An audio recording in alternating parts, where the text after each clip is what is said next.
Hi, I'm Kristin Omdahl and welcome to my studio. In this video, I'm going to show you some tips and tricks for making a new pattern.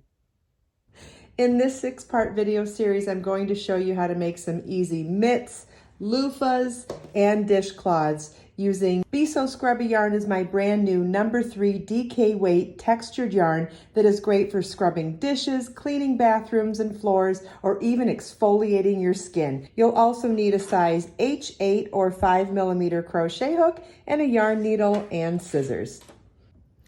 In this video, part 4, I'm going to show you how to make the flat ruffled loofah. And this is a really interesting pattern because we begin by working flat and working in the round to make a circle.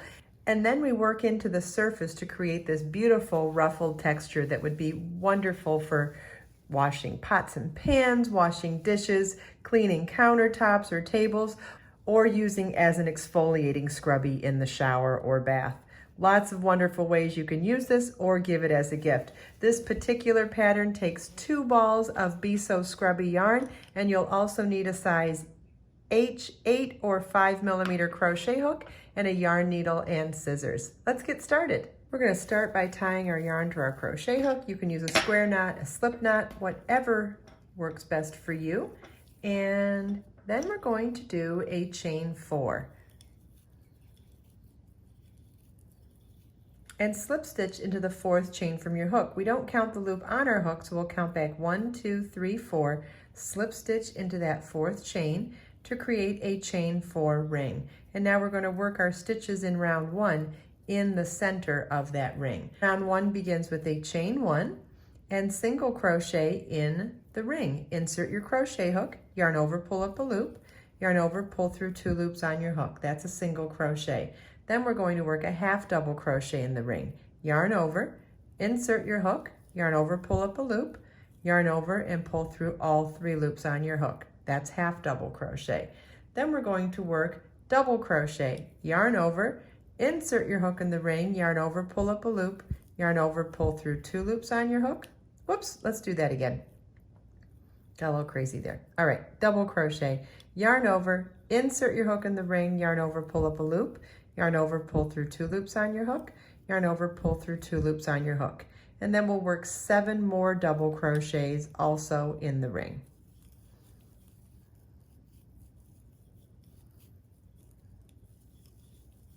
This is what your work should look like at the end of round 1. You should have 1 single crochet, 1 half double crochet, 8 double crochets for a total of 10 stitches.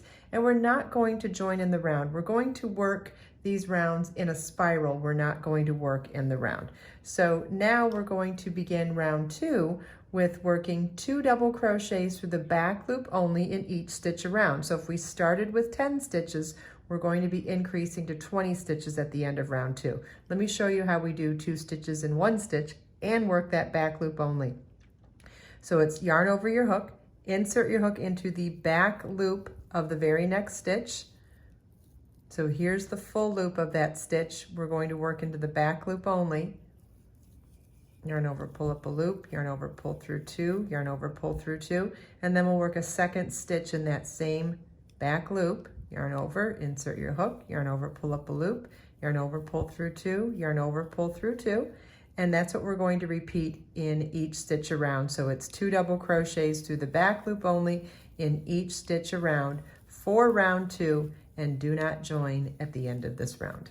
This is what your work should look like at the end of round 2. You should have 20 double crochets, and notice how you're starting to see that free loop of the front loop of each of the stitches where we work through the back loop only. That's going to become important later on. Round 3 begins with 2 double crochets through the back loop only in the first stitch.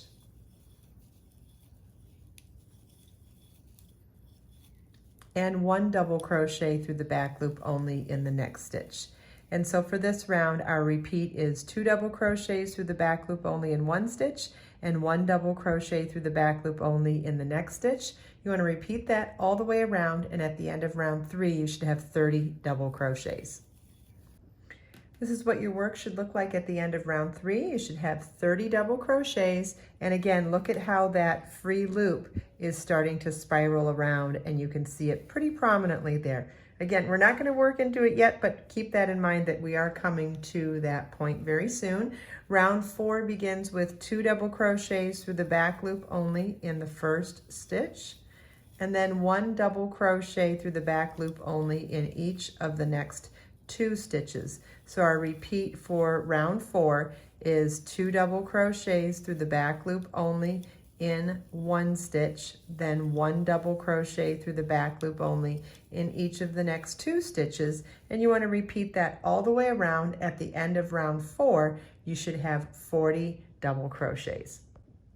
At the end of round 4, we also need to create an angle here so that we don't have this major jog. So what we're going to do now is work half double crochet through the back loop only in the very next stitch, then single crochet through the back loop only in the very next stitch, and slip stitch in the next through the back loop only in the next stitch.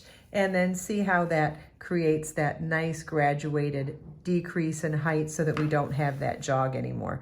Now for round 5, I'm going to show you what we're doing first before I begin, just so you can get an idea of what we're doing. We're going to be doing all of our ruffles now, which means we're going to be working 4 double crochets into each stitch around this round, going back in the opposite direction. And as we come around to here, then we'll start following those free loops from the front loop where we worked into the back loop only. We're going to work 4 double crochets into each of those loops, following this spiral all the way around until we get back down to the center here. So if you see, this is what this one looks like on the back side, right? And then as we work all of those ruffles, that's what into the surface, that's what gives us this amazing texture and density. So first, round 5 starts with working just around the exterior. So that part's easy. We're going to work chain 3, turn our work, and work 3 double crochets in that same stitch. Then work 4 double crochets in the next stitch.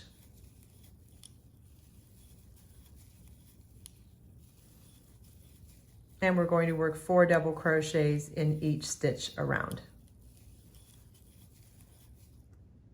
All right, so we've begun round 5 by working 4 double crochets into each stitch around into the stitches of round 4. But now this is when the magic happens. This is when we're going to start working into the tops of the stitches to create this surface ruffle. So we've worked all the way around. Now instead of joining, what we're going to do is pivot our work now to expose those free loops when we worked through the back loop only, so that now in those free loops, so I'm going to fold my work in half so those free loops end up standing up, and that's the easiest way to do this.